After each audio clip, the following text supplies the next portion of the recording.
আমি আসলে সত্যি যদি বলেন আমি নাহিদ রানাকে আসলে একটা স্পেশাল ট্যালেন্ট হিসেবে দেখি। এগুলো আসলে 10-12 বছর বা 20 বছরে একটা দুইটা আসে আপনার এরকম এক্সপ্রেস, এবং এদের নার্সারিং প্রসেসটা খুব জরুরি। আসলে দেখার বিষয় যে ডিফারেন্ট টাইম সময় ওরা বিভিন্ন কোচের আন্ডারে কাজ করবে। এখন কে কীভাবে তাকে নার্সারিংটা করবে, ইনজুরি ম্যানেজমেন্ট একটা বড় পার্ট, যেখানে আপনার তাকে খুব যত্ন সহকারে আপনার টেক কেয়ার করতে হবে। তো আমি পার্সোনালি খুব বিশ্বাস করি যে অবশ্যই সে এক্সপেক্টার হওয়ার যোগ্যতা রাখে, বিকজ যা বাংলাদেশের কেউ কোনো দিন করেনি সে করে দেখিয়েছে, এবং এটাকে ধারাবাহিকভাবে আপনার যেন ডাউন না করে। এটার একটা বড় যেটা পেস বোলারে আপনার হয় যে অনেক সময় পেসটা মানে ডাউন করতে থাকে, তুলনামূলক যে ট্রেনিং মেথডটা আছে তার বাইরেও নাহিদ রানাকে এক্সট্রা অনেক হার্ডওয়ার্ক করতে হবে যার এই স্ট্রেনটাকে ডেভেলপ করার জন্য। তো সেই জায়গাটা যদি নাহিদ রানা নিজের থেকে আপনার তার টেক কেয়ারিং প্রসেসটা ভালো করে জানতে পারে, অবশ্যই সে বাংলাদেশের একদিন এক্সপেক্টেড হবে।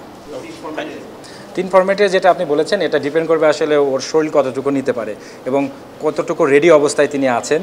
এবং আপনি দেখেন এখন কিন্তু একদমই আমরা এরকম অনেক চ্যানেলকে অনেক আগে হারিয়েছি বিকজ অফ আমরা জানতাম না যে কীভাবে দেখে আপনার নার্সারিং করতে হয়। তো সেই জায়গাটা আমার মনে হয় যে সিলেকশন প্যানেল আছেন, তারা অবশ্যই চিন্তা করবেন যে আসলে কোন ফরম্যাটের জন্য তিনি এখন রেডি, কোন ফরম্যাটের জন্য তিনি এখন রেডি না। তো সেই জায়গাটা যদি যত্নশীল হওয়া যায় তাহলে তাকে অনেক দিন আমরা নাহিদের কাছ থেকে হয়তো সার্ভিস পেতে পারি।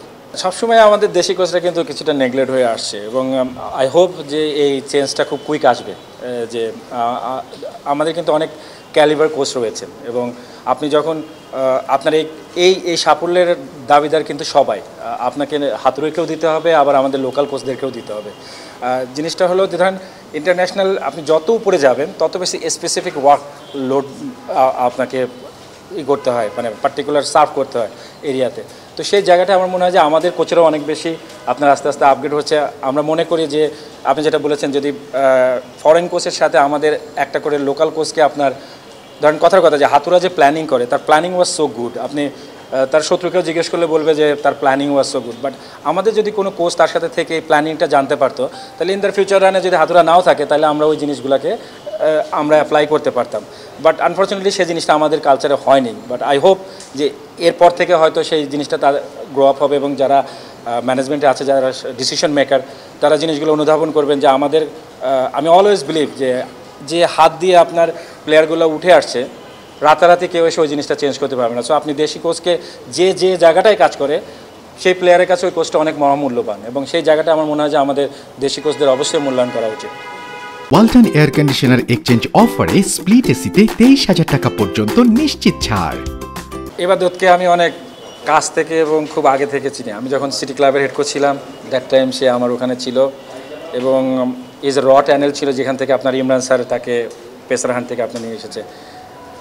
আমার মনে হয় ওটিস গিবসন ওকে সঠিকভাবে আপনার নার্সারিংটা করতে পেরেছিল এবং তার কাছ থেকে বেস্টটা বের করতে পেরেছিল।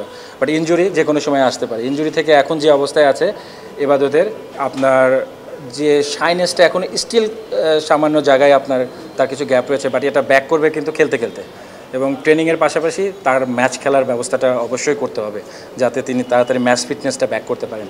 বাট স্কিল ওয়াইজ স্কিলের পাঠে যদি আপনি যান, আমার মনে হয় এবাদত ইজ রেডি। স্কিলের জায়গা থেকে তার স্কিলগুলো পারফেক্টলি আপনার এক্সিকিউশন করার ক্ষমতা আছে। ফিটনেসের যে জায়গাটায় আমার মনে হয় স্টিল আপনার কিছুটা ল্যাক রয়েছে, এবং বোলিং ফিটনেস আপনি ফিজিক্যাল ফিটনেস না, বোলিং ফিটনেসের যে জায়গাটা, ওই জায়গাটায় যদি আরেকটু আপনার সময় দেওয়া যায় তাহলে একদম প্রপার ওয়েতে সে ব্যাক করতে পারবে।